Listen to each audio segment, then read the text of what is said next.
La parole est esprit et l'écriture est la chair de la parole, car l'écriture est une parole visible et la parole est une écriture invisible. L'invisible c'est l'esprit et l'esprit de Dieu est dans l'air et donc partout où il y a un espace. L'espace est une étendue qui ne fait pas obstacle au mouvement, et donc un milieu idéal dans lequel sont localisées les perceptions.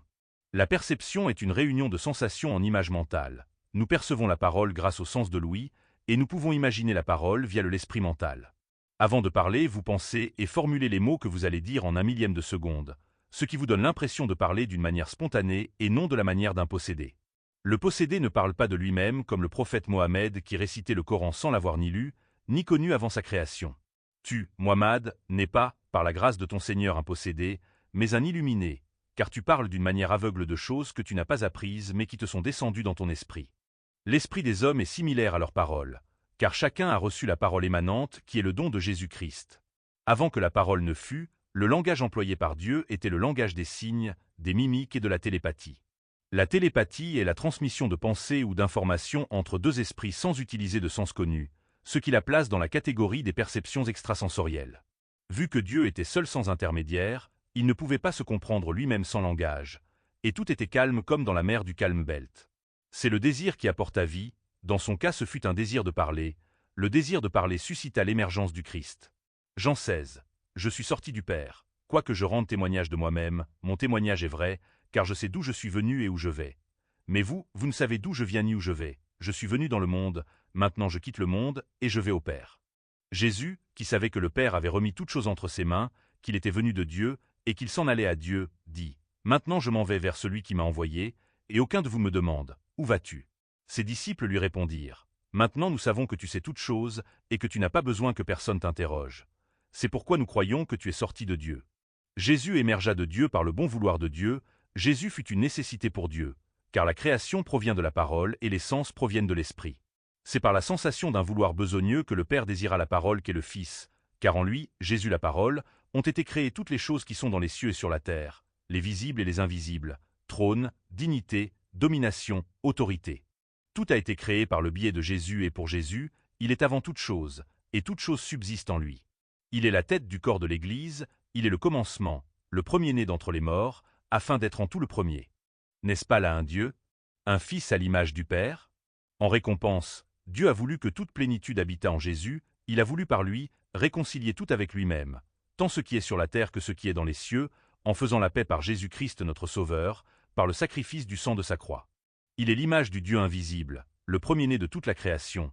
C'est pourquoi il est Dieu même si je préfère dire qu'il est le Messie pour distinguer le Père du Fils. Le Messie est le Messie et Dieu est Dieu.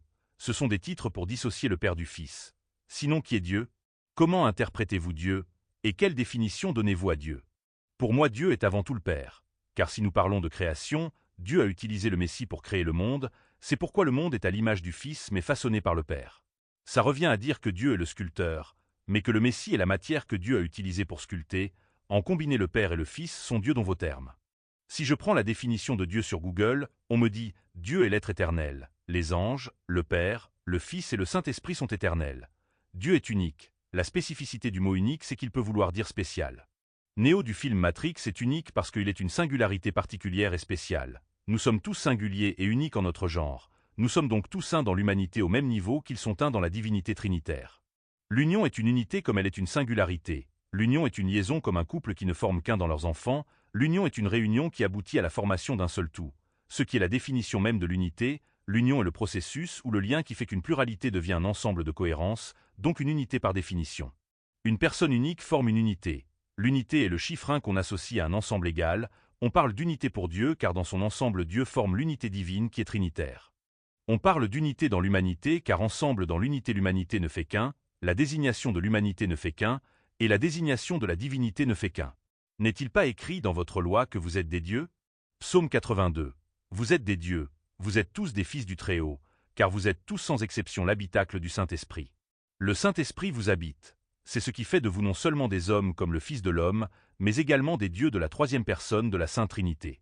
Ainsi nous sommes tous créateurs, les produits de nos affiliations, et les juges de nos actions saines et vaines. Dieu est sa création, Dieu réside dans sa création. Sa création s'est faite par le Verbe, car c'est par le Verbe qu'on conjugue et donc c'est par le Verbe qu'on transforme le sujet, sa qualification et ses compléments.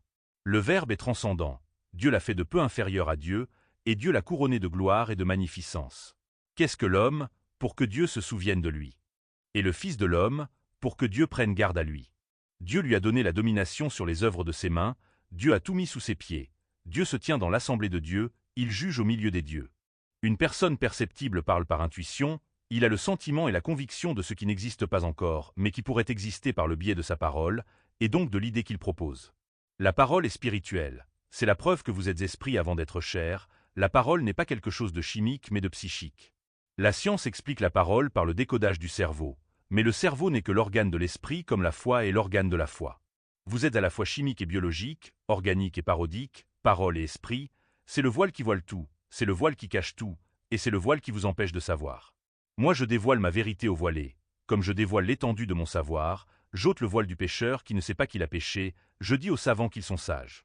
Le voilé est invisible, comme une parole indescriptible qui apparaît en son temps, car le temps arrange les choses, le temps fait les choses bien.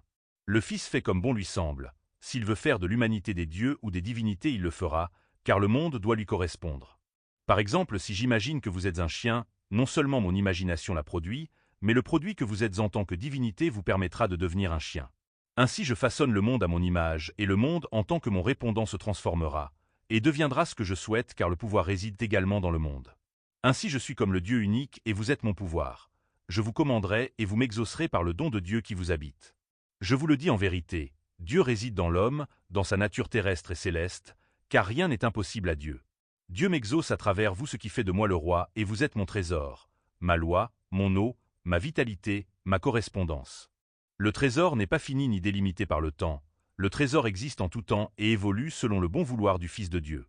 La main qui compose le corps de mon être n'est pas moi, car je ne suis pas une main, mais je suis une conscience.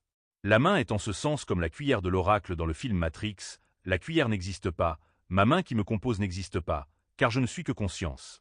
Je fais donc de ma main ce que je veux, ainsi je peux faire de la cuillère une épée ou une lame, voire même une personne avec qui j'échange un rôle, tel un marionnettiste qui se complaît dans son imaginaire. Ainsi le monde est moi sans que je sois le monde, les humains sont mes mains que j'utilise pour faire différentes tâches et projets. Tel un manipulateur qui manipule ses sujets, vous êtes l'exercice et l'expression de ma manipulation qui est mon pouvoir.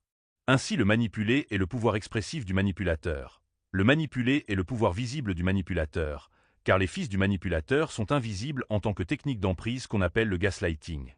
La perception de la victime est effacée par sa réalité et il devient un être à part, déboussolé et détourné de manière cognitive.